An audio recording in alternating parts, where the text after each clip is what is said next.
सादर जय जिनेन्द्र। एक बार फिर आप सभी का हार्दिक स्वागत है। हम अपने विषय को आगे बढ़ाते हुए देखते हैं कि गुण एवं शिक्षा व्रत, इसमें हम पहले जानेंगे दिशा परिमाण व्रत। प्राचीन काल में विज्ञान इतना विकसित नहीं हुआ था। आज विज्ञान को प्रगति के साथ साथ मनुष्य के लोभ में भी प्रगति हुई है। वर्तमान युग में के मानव ने अपने जीवन को वास्तविक ध्येय को भुलाकर प्राय भौतिक सुख सुविधाओं की सामग्री जुटाकर और उसका अधिकाधिक उपयोग करके इंद्रिय जन्य सुखों को प्राप्त करना ही अपना ध्येय बना लिया है। इस भौतिक सुख की दौड़ में मनुष्य किसी भी प्रकार की सीमा लांघे बिना, किसी भी प्रकार की सीमा बांधे बिना, कोई मर्यादा रेखा नीचे खींचे बिना दुनिया के एक सिरे से दूसरे सिरे तक बेतहाशा भागा जा रहा है। वस्तुतः श्रावक जो 5 अनुव्रत स्वीकार करता है, व्रतों में स्थिर रहते हुए ध्येय की ओर आगे बढ़ना ही उसका लक्ष्य बिंदु होता है। परंतु चित्त में शांति न हो तो ध्येय मार्ग में स्थिर नहीं रहा जा सकता। फिर आगे बढ़ना बहुत दूर की बात है। चित्त शांति तभी हो सकती है जब वृत्ति में संकोच हो। जब तक वृत्ति में संकोच नहीं होता तब तक साधक के चित्त में व्यग्रता एवं चंचलता रहती है। चंचलता एवं व्यग्रता के रहते व्यक्ति का किसी स्थान या इंद्रिय विषय या लोभ पोषक पदार्थों का उपयोग नहीं करने, उस स्थान को देखने, उस स्थान विषयक अनुभव प्राप्त करने का विचार हो ही जाता है। जिसने वृत्ति संकोच नहीं किया है उसके मन मस्तिष्क में चंचलता के कारण गमनागमन होना भी स्वाभाविक है। ऐसी स्थिति में उस व्यक्ति में त्याग भावना न रहकर विलासता अपना आधिपत्य जमा लेती है। दिशा परिणाम व्रत में 6 दिशाओं में गमनागमन मर्यादा कर लेने से पहले जो सर्वत्र हिंसा, असत्य आदि अमुक अंश में खुले थे, वे इन 6 दिशाओं में गमन मर्यादा करने से, उक्त मर्यादा के बाहर गमन न करने से हिंसा द्वार बंद हो जाते। दिशा परिणाम व्रत में के धारण करने और भली भांति सावधानी पूर्वक पालन करने से वह आत्मबल और त्याग बल बढ़ाने के अतिरिक्त श्रावक के द्वारा ग्रहित 5 अनुव्रतों पर भी प्रभाव डालता है। आचार्य समंद्र भट्ट कहते हैं, दिशा परिमाण व्रत धारण करने वाले श्रावक के द्वारा प्रत्येक दिशा में नियत मर्यादित भूमि के बाहर स्थूल सूक्ष्म सभी पापों से निवृत्ति हो जाने के कारण उसके 5 अनुव्रत भी पंच महाव्रत के रूप में परिणत हो जाते। दिशा परिमाण व्रत या दिक् परिणाम शब्द दिशा और परिमाण उन 2 शब्दों से मिलकर बना है, जिसका अर्थ है दिशाओं में गमनागमन का परिणाम, परिमाण या मर्यादा, अथवा दिशाओं के गमनागमन यातायात करने के संबंध में जो मर्यादा की जाती है, स्वेच्छा से जो सीमा का निश्चय किया जाता है कि मैं अमुक स्थान, नदी, पर्वत, वृक्ष, समुद्र, जनपद, ग्राम या नगर से अमुक अमुक दिशा में या सब दिशाओं में इतने जो योजन, कोस, मील आदि से या इतनी दूर अथवा अमुक नदी, समुद्र, पर्वत, वृक्ष, ग्राम या नगर आदि तक जाऊंगा, उससे आगे गमनागमन नहीं करूंगा। इस प्रकार की मर्यादाबद्धता स्वैच्छिक सीमा प्रतिबंध या निश्चय को दिशा परिमाण व्रत कहते हैं। दिशा परिमाण व्रत लोभ वृत्ति के कारण होने वाली हिंसा हो सकता है शारीरिक एवं मानसिक, असत्य, बेईमानी, चोरी, परिग्रह वृत्ति आदि पापों को जो कि विस्तृत क्षेत्र में फैले हुए थे, चाहे वे अनुव्रत के दायरे में ही थे, सीमित कर देता है। वह लोभ के बढ़ते हुए सागर को एक गागर में सीमित कर देता है। आचार्य हेमचंद्र ने दिग दिग्वि रतिव्रत की महिमा बताते हुए कहा है कि जिस मनुष्य ने दिग रतिव्रत अंगीकार कर लिया, उसने जगत पर आक्रमण करने के लिए अभिवृद्ध लोभ रूपी समुद्र को आगे बढ़ने से रोक दिया। इस व्रत को धारण करने के पश्चात मनुष्य लोभ के कारण दूर दूर देशों में अधिकाधिक व्यापार आदि करने के लिए जाने से रुक जाता है। उन्हीं के शब्दों में, जैसे तपाए हुए लोहे के गोले पर को कहीं पर भी रखने से जीवों की हिंसा होती है, वैसे ही मनुष्य के चलने फिरने से, फिर चाहे वो उड़कर गमन करे या पानी पर तैरकर गमन करे, त्रस और स्थावर जीवों की हिंसा होती रहती है। किंतु दिग परिमाण व्रत के कारण आवागमन मर्यादित हो जाने से जीवों का विनाश कम हो जाता है। निष्कृतः तृष्णा को घटाने के लिए, अपरिग्रह की दृढ़ता के लिए तथा तृष्णा एवं लोभ के कारण होने वाले हिंसा आदि दोषों को कम करने के लिए इस व्रत की आवश्यकता है। अनर्थ दंड विरमण व्रत। बिना किसी उद्देश्य के जो हिंसा की जाती है, उसका समावेश अनर्थ दंड में होता है। यद्यपि हिंसा तो हिंसा ही है, पर जो लौकिक दृष्टि से आवश्यक या प्रयोजनवश की जाती है, उसमें तथा निरर्थक की जाने वाली हिंसा में बड़ा भेद है। आवश्यकता या प्रयोजनबद्ध हिंसा करने वालों को जब व्यक्ति बाध्य होता है, आवश्यक या प्रयोजनवश हिंसा करने को जब व्यक्ति बाध्य होता है, तो उसकी व्यवस्था को देखते हुए उसे व्यवहारिक दृष्टि से क्षम्य भी माना जा सकता है। पर जो प्रयोजन के या मतलब के बिना हिंसा आदि का आचरण करता है, वह सर्वथा अनुचित है, इसलिए इसे अनर्थ दंड कहा जाता है। वृत्तिकार आचार्य अभयदेव सूरी ने धैर्य और अर्थ का तथा काम रूप प्रयोजन के बिना किए जाने वाले हिंसापूर्ण कार्यों को अनर्थ दंड कहा है। अनर्थ दंड की व्याख्या के अनुसार 5 आश्रवों से अनुप्राणित मन वचन काय से होने वाली अनर्थ दंड रूप प्रवृत्तियों के 4 आधार स्तंभ शास्त्रकारों ने बताए हैं। वे इस प्रकार है: अपध्यान आचरित, प्रमादाचरित, स्त्र प्रदान, पापोपदेश। आचार्य संबंधबद्ध आदि ने 4 के बदले 5 भागों में अनंत दंड को विभक्त किया है: पापोदेश, हिंसादान, अपयान, प्रमादचर्या और दुख श्रुति। अनर्थ दंड के अंतर्गत किए गए अपध्यानाचरित का अर्थ है दुश्चिंतन। दुश्चिंतन भी एक प्रकार से हिंसा ही है। वह आत्मगुणों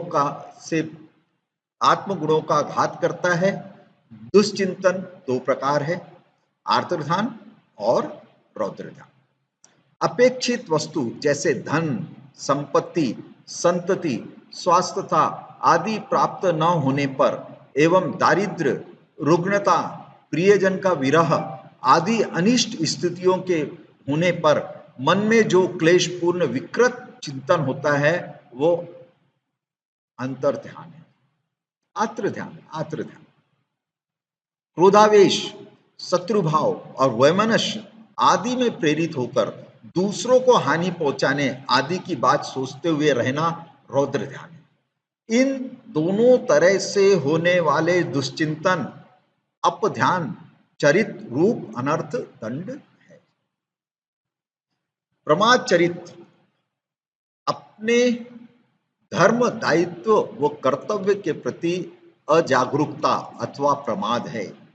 ऐसा प्रमादी व्यक्ति अक्सर अपना समय दूसरों की निंदा करने में, गप्प मारने में, अपने बड़प्पन की सेखी बघारने में तथा अश्लील बातें करने में बिताता है। उनसे संबंधित मन, वचन तथा शरीर के विकार प्रमाद चरित्र में आते हैं। हिंसा प्रदान, हिंसा के कार्यों में एक साक्षात सहयोग करना, जैसे चोर, डाकू तथा शिकारी आदि को हथियार देना, आश्रय देना तथा दूसरी तरह से सहायता करना, ऐसा करने से हिंसा का प्रोत्साहन मिलता है। अतः यह अनर्थ दंड है। पाप कर्मोपदेश, औरों को पाप कार्य में प्रवृत्त होने में प्रेरणा, उपदेश या परामर्श देना। उदाहरणार्थ, किसी शिकारी को यह बतलाना कि अमुक स्थान पर शिकार योग्य पशु पक्षी उसे बहुत प्राप्त होंगे। किसी व्यक्ति को दूसरों को तकलीफ देने के लिए उत्तेजित करना, पशु पक्षियों को पीड़ित करने के लिए लोगों को दुष्प्रेरित करना, इन सब का पाप कर्मोपदेश में समावेश। अनर्थ दंड के लिए किए गए ये चारों प्रकार के दुष्कार्य ऐसे हैं जिनका प्रत्येक धर्मनिष्ठ व सभ्य नागरिक के परित्याग करना चाहिए। सभी को इस चीज का परित्याग करना चाहिए। अध्यात्म उत्कर्ष के साथ साथ उत्तम और नैतिक नागरिक जीवन में भी यह बहुत ही आवश्यक है। अनर्थ दंड विरमण व्रत से मन वचन काय से होने वाली समस्त प्रवृत्तियां शुद्ध होती है। वास्तव में अनर्थ दंड का त्याग साधक को प्रवृत्ति के निकट लाता है, प्राकृतिक जीवन जीने की प्रेरणा देता है, जबकि अनर्थ दंड के पुजारी, भोग परायण, भौतिकवादी लोग कृत्रिम जीवन जीना पसंद करते हैं, जो उनके लिए अधिक दुखदायक, अशांतिजनक और भयावह होता है। इसीलिए गृहस्थ श्रावक को इस व्रत के सभी पहलुओं पर विचार करके उत्साहपूर्वक उसका पालन करना चाहिए। भोगोपभोग परिमाण, मनुष्य जीवन केवल संग्रह या उपभोग के लिए ही नहीं है, इसमें उपभोग के साथ त्याग भी अनिवार्य है। मनुष्य विवेकशील और सामाजिक प्राणी है, इसलिए उसे अपने परिवार और समाज में दूसरों के लिए भी त्याग करना पड़ता है। इस त्याग में उसे कोई कष्ट नहीं होता, वह सहज स्वाभाविक रूप से होता रहता है।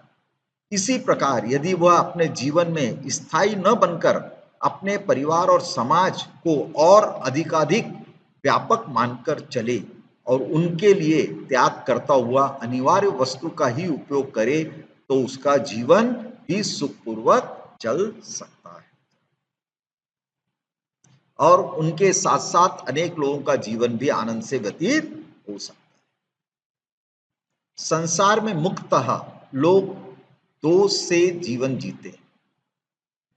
एक तो इंद्रियजन विषयों से पूर्ति के लिए अंधाधुंध अवेकपूर्ण पदार्थों का उपभोग करके, और दूसरे विवेक पूर्वक शरीर रक्षा के लिए अनिवार्य रूप से आवश्यक पदार्थों का उपयोग करके। यह एक सर्वविदित लक्ष्य है कि सुख का मूल आत्मशक्ति में है।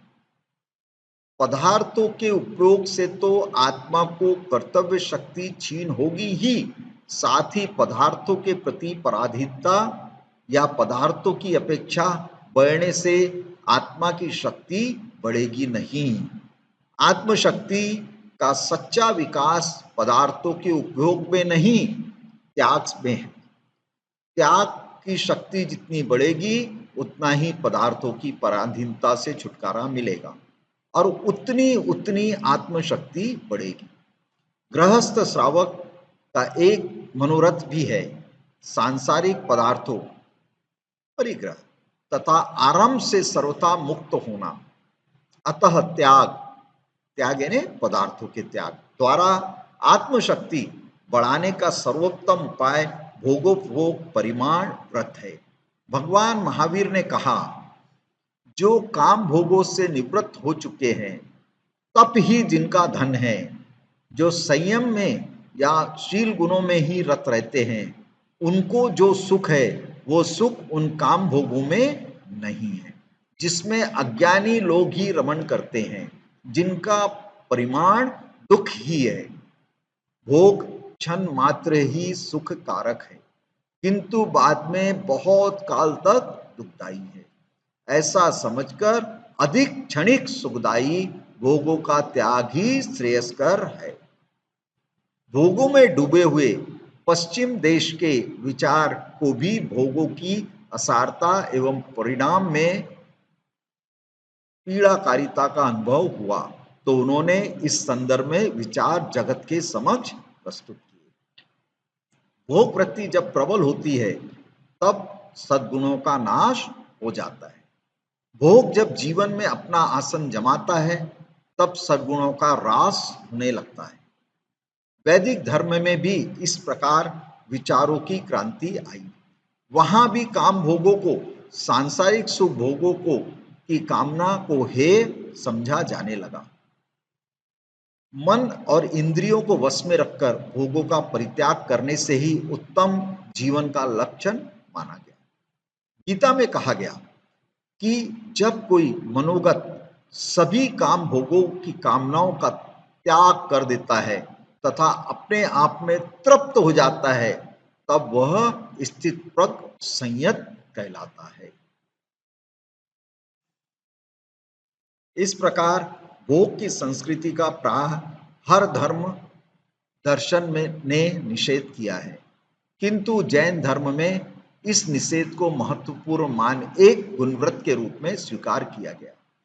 इस व्रत के स्वीकार करने से मूल व्रतों का विकास होता है, वे दैदीप्यमान होते हैं, सादगी से जीवन व्यतीत होता है, जनता में यह विश्वस्त एवं प्रतिष्ठित हो जाता है। वस्तुतः 5 मूल व्रतों के धारक श्रावक की उन व्रतों की सुरक्षा एवं वृद्धि के उद्देश्य से वृत्ति का संकोच करना आवश्यक है। इसी हेतु से छठा दिक् परिमाण व्रत लिया जाता है, लेकिन इस व्रत में मर्यादित क्षेत्र के बाहर का क्षेत्र एवं वहां के पदार्थ आदि से तो श्रावक विरक्त हो जाता है, मगर मर्यादित क्षेत्र के अंतर्गत भी पदार्थों का उपभोग परिभोग की मर्यादा हो जाती है, वृत्ति संकोच हो जाता है। इस प्रकार मूल व्रतों को स्वीकार करने पर जो अव्रत शेष रह जाता है वो दिक् परिमाण व्रत धारण करने से, क्षेत्र से और उपभोग परिभोग परिमाण के स्वीकार से संकुचित सीमित हो जाता है। मूल व्रत प्रशस्त हो जाते हैं, उनमें गुण उत्पन्न करके वे दोनों उन्हें दीप्त कर देते हैं। भोगोपभोग परिमाण के भोग और उपभोग का परिणाम 2 रूप में किया जाता है, एक विधि रूप से और दूसरा निषद रूप से।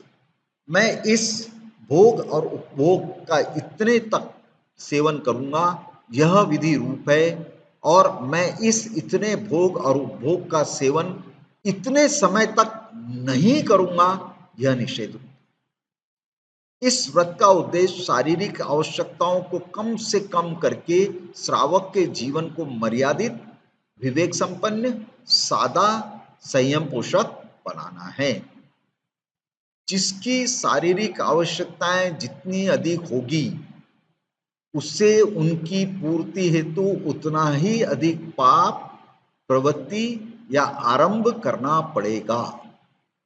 इसके विपरीत जिसकी आवश्यकताएं जितनी कम होगी, उसे उतनी प्रवृत्ति या आरंभ भी नहीं करना पड़ेगा।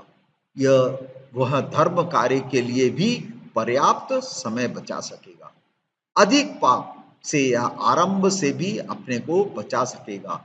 यही व्रत का आश्रय है। गृहस्थ श्रावक 5 अनुव्रतों और उन्हें परिपुष्ट करने वाले 3 गुण व्रतों को स्वीकार कर लेता है और उनका पालन भी अपनी शक्ति के आधार पर वह कर लेता है, परंतु वह प्राय शरीर, मन एवं वचन से संबंधित व्रतों को स्वीकार करता है, क्योंकि श्रावक जो भी व्रत स्वीकार करता है वह सर्वांश रूप से नहीं, एकांश रूप से करता है। इन 8 व्रतों से वह इतनी योग्यता संपादन कर लेता है कि 5 अनुव्रतों को स्वीकार करके उसमें हिंसा आदि आश्रवों का आंशिक रूप से त्याग किया, महापाप का त्याग किया। भौतिक वस्तुओं में आनंद मानना छोड़कर जीवन निर्वाह के लिए सीमित पदार्थों का उपभोग परिभोग स्वीकार किया, क्षेत्र मर्यादित किया, उनमें भी निरर्थक हिंसादि का त्याग किया, अपनी आवश्यकताएं अत्यंत सीमित कर ली। श्रावक इस प्रकार की त्याग वृत्ति 8 व्रतों द्वारा प्राप्त कर लेता है, लेकिन वह त्याग वृत्ति तभी टिक सकती है जब श्रावक आध्यात्मिक आनंद से ओतप्रोत आत्मस्वरूप का उसे भान हो जाए। आत्मा अनात्मा जड़ और चेतन का भेद विज्ञान हो, आत्मा के नैतिक गुणों का तथा पदार्थों से आत्मा की भिन्नता का संस्कार परिपक्व हो जाए, अन्यथा उसके द्वारा प्राप्त त्याग वृत्ति टिकेगी नहीं। वैराग्य के बिना त्याग में स्थिरता नहीं आती। इसी दृष्टिकोण को शास्त्रकारों ने सामाजिक, देशावकाशिक, औषधोपवास एवं अतिथि संविभाग इन 4 शिक्षा व्रतों का विधान किया, जिसमें श्रावक आत्म स्वरूप का भान जागृत कर सके, भेद विज्ञान को भी स्थायित्व प्रदान कर सके। यद्यपि सभी आचार्यों ने गुणव्रत 3 और शिक्षाव्रत 4 कहे हैं, किंतु गुणव्रत और शिक्षाव्रत के नामों में अंतर है। इन्हीं दोनों व्रतों को शील व्रत कहते हैं। पूज्यपाद स्वामी ने शील को व्रत की रक्षा के लिए बतलाया है। भगवती आराधना में भी कहा गया है कि जैसे धान्य की रक्षा के लिए बाढ़ होती है, वैसे ही व्रत की रक्षा के लिए शील है। अमृत चंद जी ने भी यही कहा है कि जैसे 4 दीवारी नगर की रक्षा करती है, वैसे ही शील व्रतों की रक्षा करते हैं। अतः 7 शील अनुव्रतों के रक्षक हैं, इनमें कोई मतभेद नहीं। किंतु जब 7 शीलों को गुणव्रत और शिक्षाव्रत में विभाजित करते हैं तो भेद स्पष्ट हो जाता है। आशाधर जी, शिक्षा प्रदान होने से इन्हें शिक्षाव्रत कहते हैं, किंतु इसमें किस तरह की शिक्षा मिलती है यह स्पष्ट नहीं करते।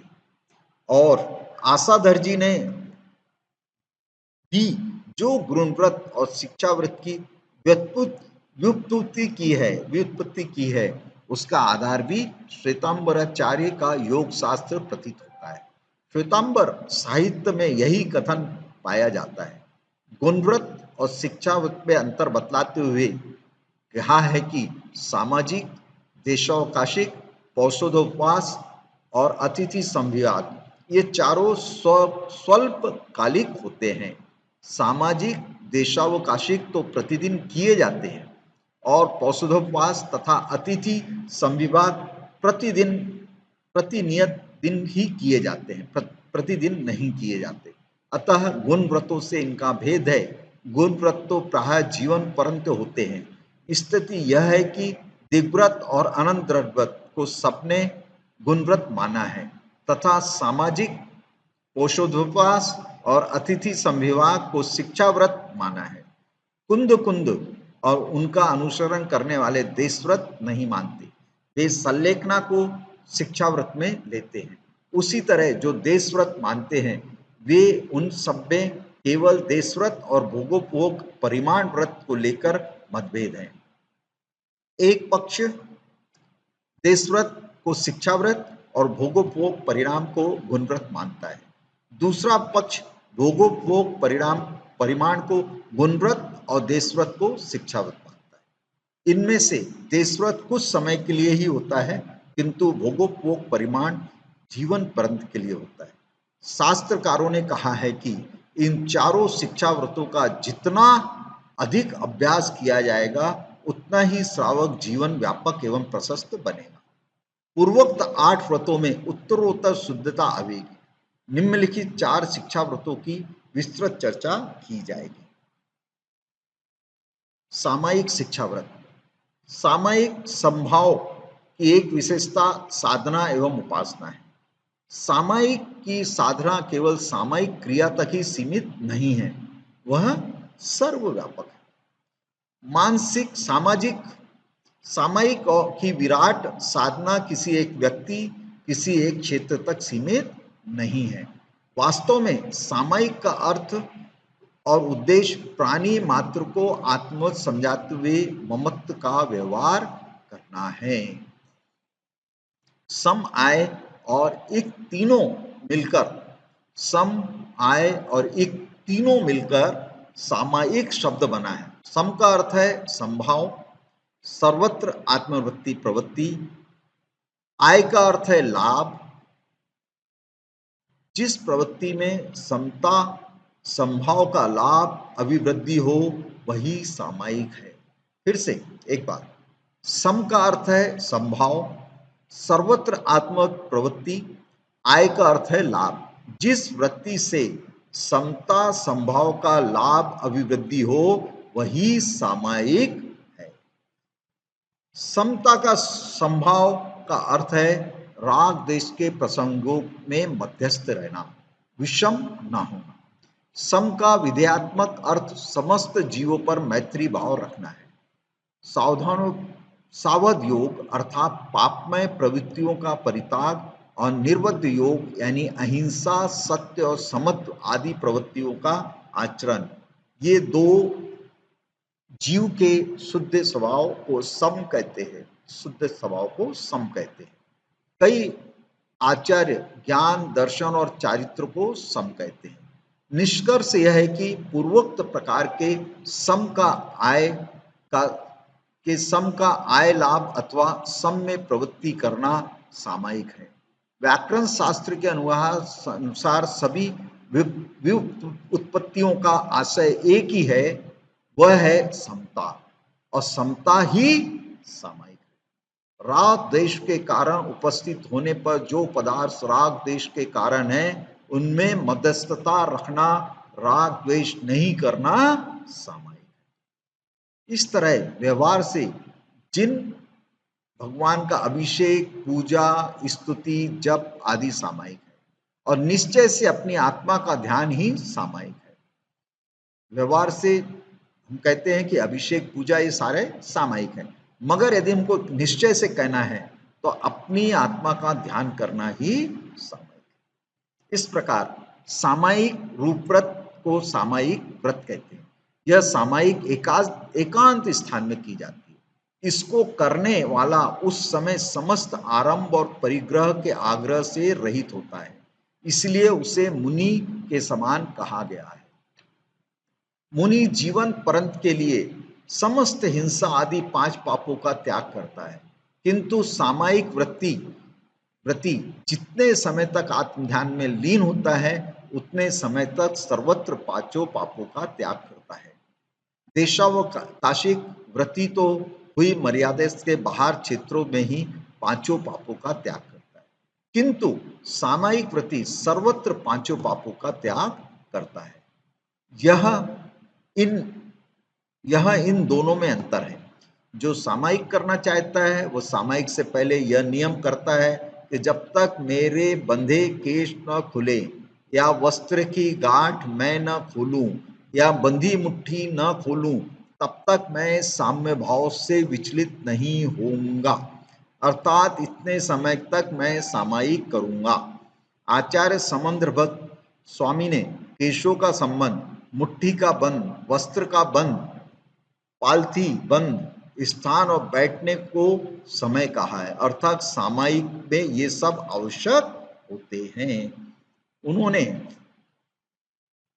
चित्त को चंचल करने वाले कारणों से रहित एकांत स्थान जैसे वन, मकान या चैत्यालय में प्रसन्न मन से सामायिक करने का निर्देश किया है, तथा उपवास एकासन में भी सामायिक करने का विधान किया है।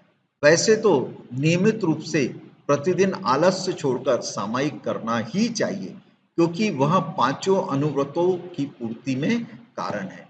यह भी कहा गया है कि सामायिक के काल में न कोई आरंभ होता है, न ही पहले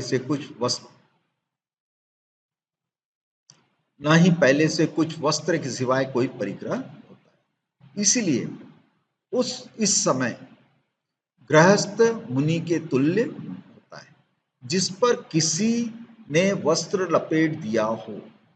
आचार्य अमृत चंद्र जी ने भी राग देश को त्याग कर समस्त द्रव्यों में संभाव धारण करके बार बार सामायिक के विचार का विधान किया है, क्योंकि सामायिक तत्व की उपलब्धि का मूल है, अर्थात आत्म तत्व की उपलब्धि का मूल कारण सामायिक है।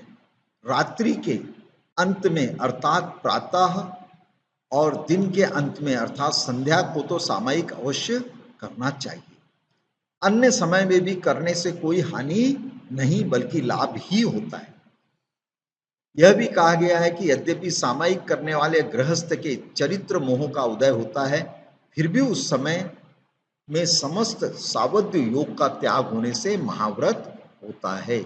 इस तरह सब आचार्यों ने आत्म ध्यान को ही सामायिक कहा है, किंतु सोमदेव सूरी ने आप्त सेवा के उपदेश का समय और उसमें किए जाने वाले कार्य को सामायिक कहा है। उसे आशाधर जी ने व्यवहार सामायिक कहा है। उपासक अध्ययन के में सामायिक व्रत के अंतर्गत पूजा विधान का विस्तार से वर्णन है।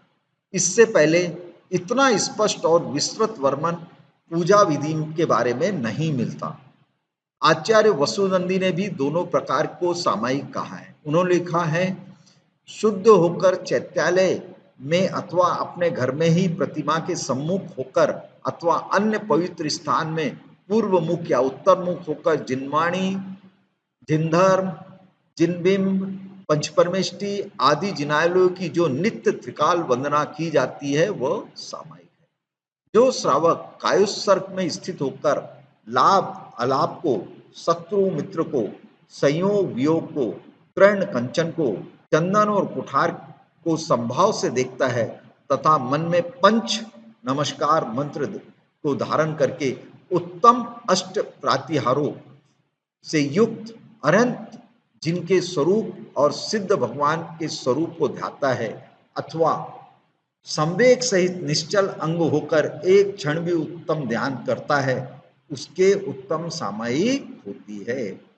श्वेतांबराचार्य हेमचंद्र ने सावध्य कार्यों तथा आर्त और रौद्र ध्यान को छोड़कर एक मुहूर्त तक समता भाव को सामायिक कहा है। सामायिक ही मोक्ष का उत्कृष्ट साधन है, इसलिए आलस्य त्याग कर नित्य रात्रि और दिन के अंत में अवश्य सामायिक का अध्ययन करना चाहिए तथा अपनी शक्ति के अनुसार मध्याह्न आदि अन्य में भी अभ्यास करें। परम प्रकर्ष को प्राप्त चारित्र ही मोक्ष का साक्षात कारण होता है।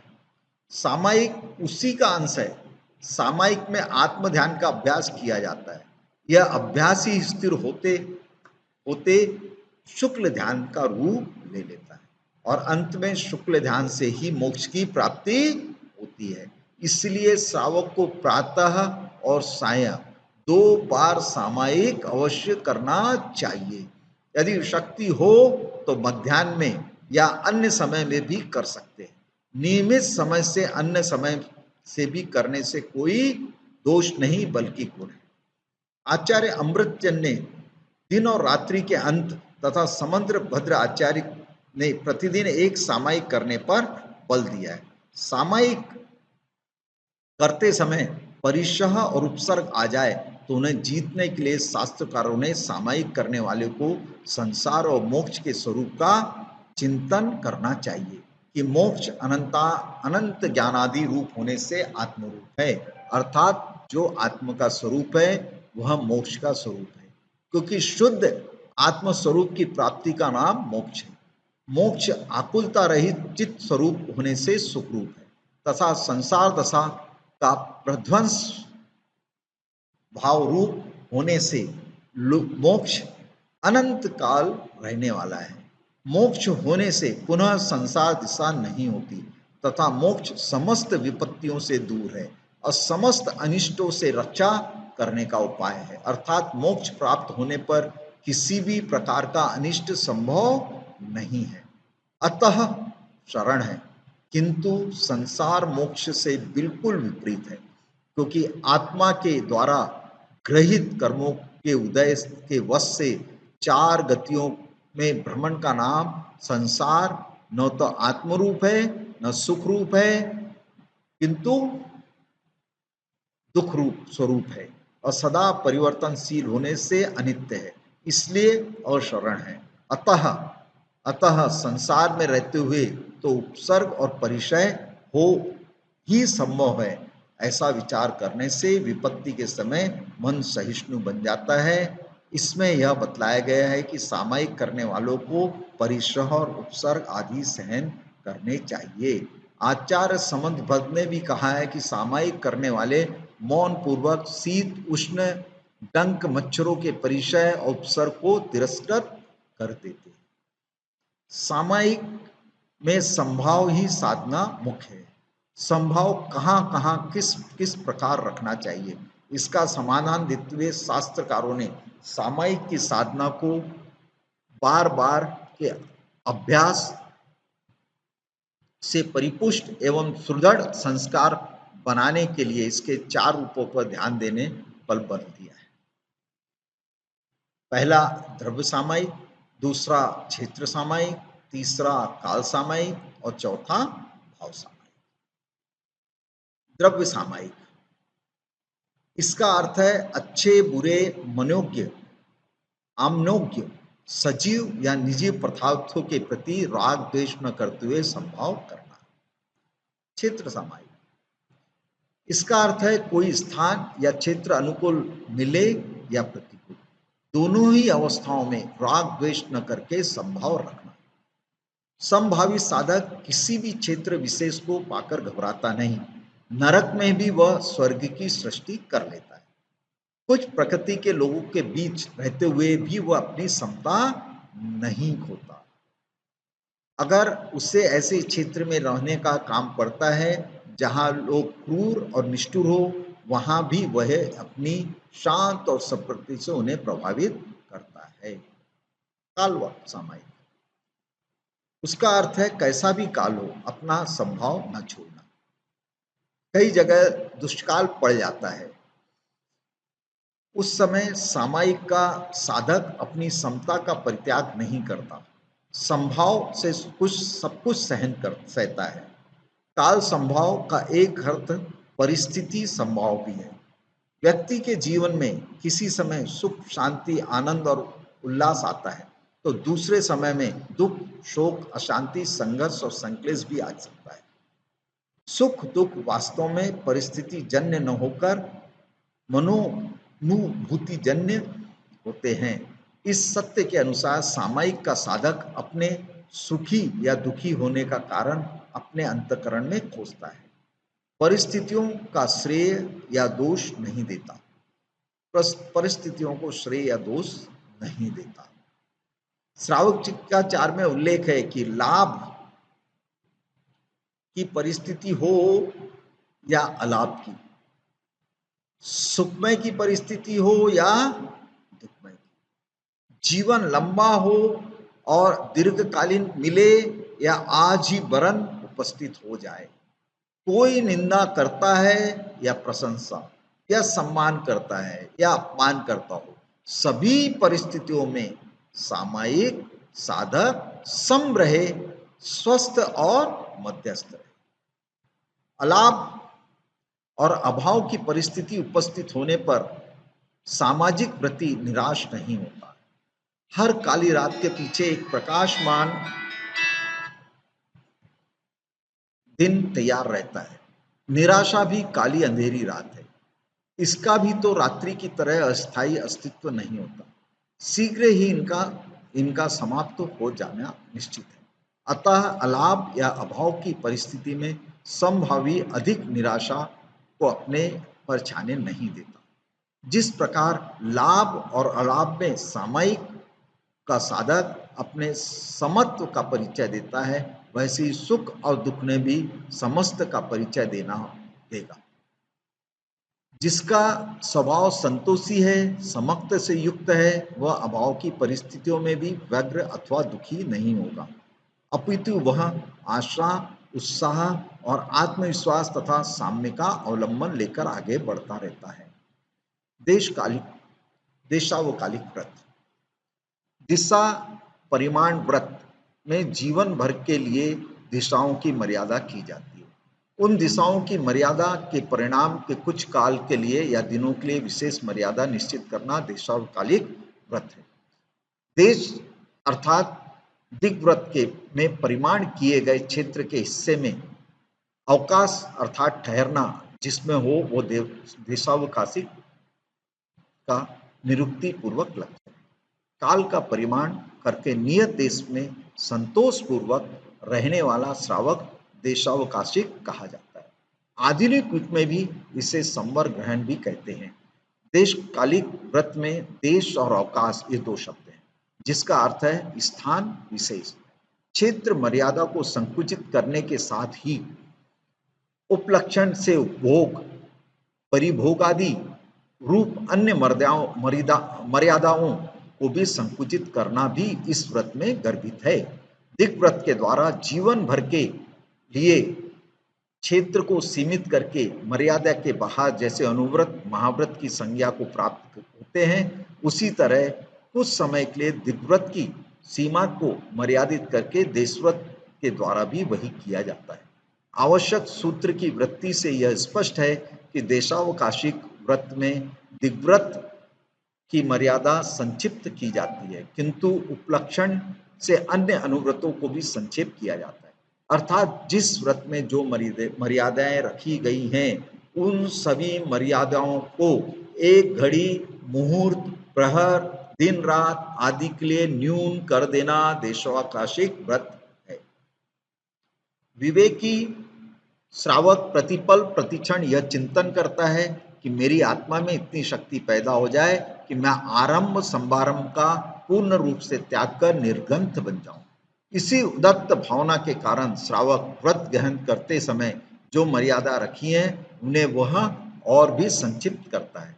प्राचीन आचार्यों ने 14 नियमों के चिंतन क्रम ऐसा रखा है जिससे प्रतिदिन भोजन, पान और अन्याय प्रवृत्तियों व विषय में मर्यादाएं निश्चित की जा सकती है। इन नियमों को ग्रहण करने से जीवन अनुशासित बनता है और त्याग धर्म में दृढ़ता आती है। इन 14 नियमों का संक्षिप्त उल्लेख निम्न प्रकार से है। पहला, सचित प्रतिदिन अन्न, फल, पानी आदि के रूप में जिन सचित वस्तुओं का सेवन करते हैं उनकी मर्यादा निश्चित करना प्रस्तुत मर्यादा संख्या तौल व माप के रूप में की जाती है। दूसरा, द्रव्य खाने पीने संबंधी वस्तुओं की मर्यादा। तीसरा, विगय घी, तेल, दूध, दही, गुड़ और पकवान आदि की मर्यादा। चौथा, पंडिंग पैर में पहने जाने वाली वस्तुओं की मर्यादा। पांचवा, तांबुल तांबुल आदि की मर्यादा।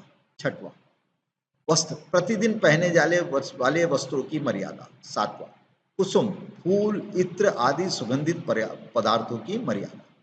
वाहन सवारी आदि की मर्यादा। 9, शयन शैया एवं स्थान की मर्यादा। 10, विलेपन केसर, चंदन, तेल प्रभृति लेप किए जाने वाले पदार्थों की मर्यादा। ब्रह्मचर्य मैथुन सेवन करने की मर्यादा।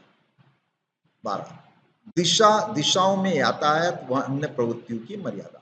13, स्नान व जल की मर्यादा। 14, भक्त असन, पान, खादिम, स्वादिम की मर्यादा। इस प्रकार नियमों का चिंतन करके प्रत्येक नियम के संबंध में प्रतिदिन मर्यादा निश्चित की जाती है।